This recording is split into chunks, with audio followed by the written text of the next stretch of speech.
The murder of history میں کے عزیز نے ہمیں بتایا ہے کہ کس طرح پاک اسٹڈیز میں ہمیں غلط تاریخ پڑھائی جاتی ہے اور صحیح تاریخ کیا ہے.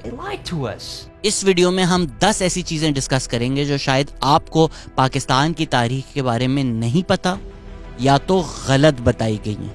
نمبر 10، پاکستان میں ہسٹری پڑھائی جاتی تھی. فیلڈ مارشل ایوب خان نے ہسٹری کا سبجیکٹ ابالش کر کے سوشل اسٹڈیز اور پاکستان اسٹڈیز کو انٹروڈیوس کیا.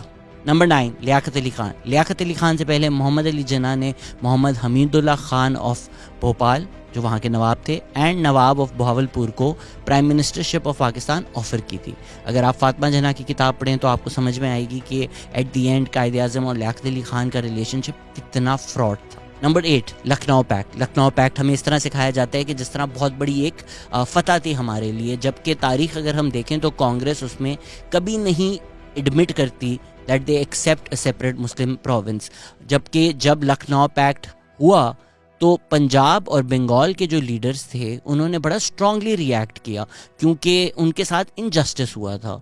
the preference was given to Muslim minority provinces at the expense of the Muslim majority provinces. Number 7، علامہ اقبال کا الہ آباد ایڈریس. اکثر جگہوں پہ بتایا جاتا ہے کہ جس طرح پاکستان کی پہلی ڈیمانڈ علامہ اقبال نے 1930 میں کی تھی، ایسا کچھ بھی نہیں ہے.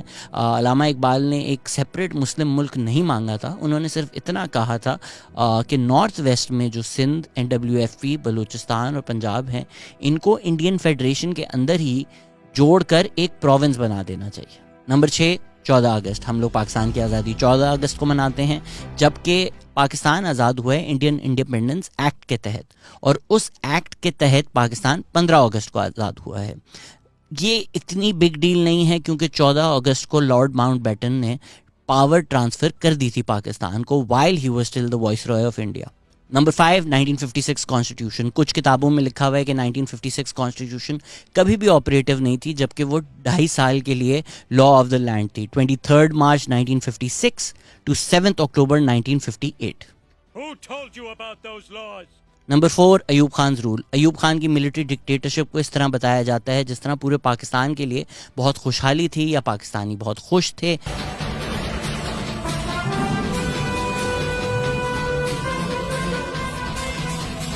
جبکہ جو غریب طبقہ تھا ان کے پاس تو اپنی رائے اظہار کرنے کا حق تک نہیں تھا، ان کی ناخوشی وہ بیان تک نہیں کر سکتے تھے. اینڈ ایٹ دی اینڈ جب ایوب خان بہت زیادہ ان پاپولر تھے تب بھی انہوں نے speaker of the national assembly کو پاور ہینڈ اوور نہیں کی جو ان کو کرنی چاہیے تھی.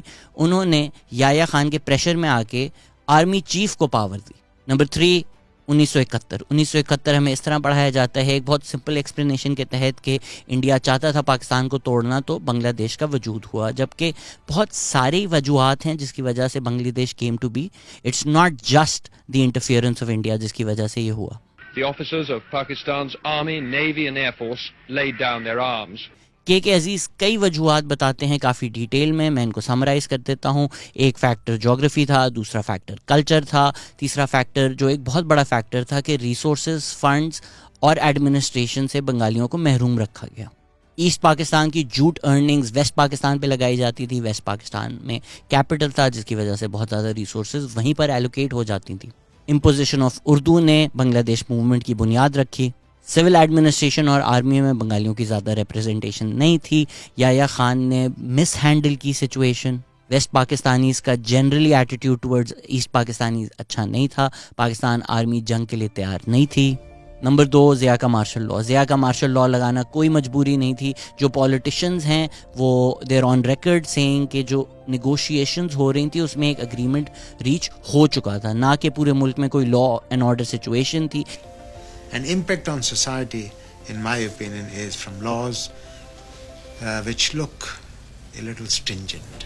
ان چیزوں کو جواز بنا کر ضیاء الحق نے مارشل لاء امپوز کیا، اور کئی سرکمسٹانشل ایویڈنس ہے کہ جو اپوزیشن موومنٹ چلائی گئی تھی وہ بھی ضیاء نے ہی چلائی تھی. ضیاء الحق نے اسلام کے نام پر اپنا رول جسٹیفائی کیا، لیکن وہ تو خود صادق اور امین نہیں رہے تھے کیونکہ وہ بار بار الیکشنز کا وعدہ کرتے تھے اور وہ الیکشنز نہیں ہوتے تھے.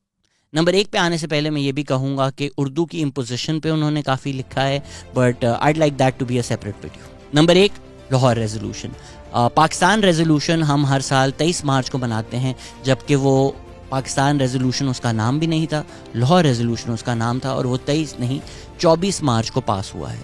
شاید ڈیٹ بدلنے سے اتنا فرق نہیں پڑا ہو, لیکن انہوں نے ایک لفظ omit کر دیا ہے, انفیکٹ ایک لیٹر omit کر دیا ہے, جس سے اس ریزولوشن کا پورا مقصد ہی بدل گیا. ہم نے اتنی تاریخ بدلی ہے کہ پاکستان بنانے کا مقصد ہی بدل دیا گیا ہے. جو لائن چینج ہوئی ہے وہ اوریجنل ریزولوشن میں تھی, should be grouped to constitute independent states in which constituent units shall be autonomous and sovereign. لیکن states کے لفظ کی جگہ state کا لفظ کر دیا ہے, plural کو singular کر دیا ہے.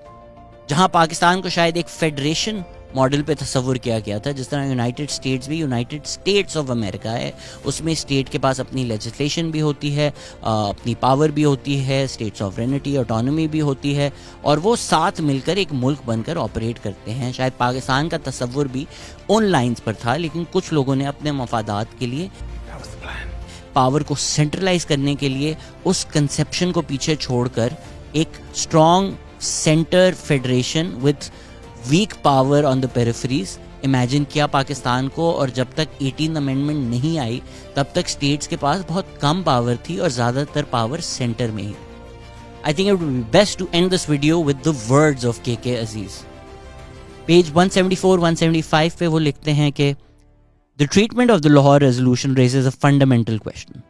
If the textbooks can fabricate facts in the course of paraphrasing a definite, published, easily available document, what atrocities on the truth they must have perpetuated in the field of Pakistan's political developments, where there are no original sources, where conflicting opinions abound, and where patriotic, sectarian and ethnic interests jostle against each other and cloud the horizon of history. What our children are being told is not even half-truths, exaggerations, understatements, terminological inexactitudes, perversions, disinformation, evasions, garbling and mutilations. They are falsehoods, whoppers, concoctions, pious frauds, fables, fibs and fishermen's yarns. جو ہمیں پڑھایا جا رہا ہے Pakistan studies میں وہ صرف inaccurate نہیں ہے, وہ جھوٹ ہے.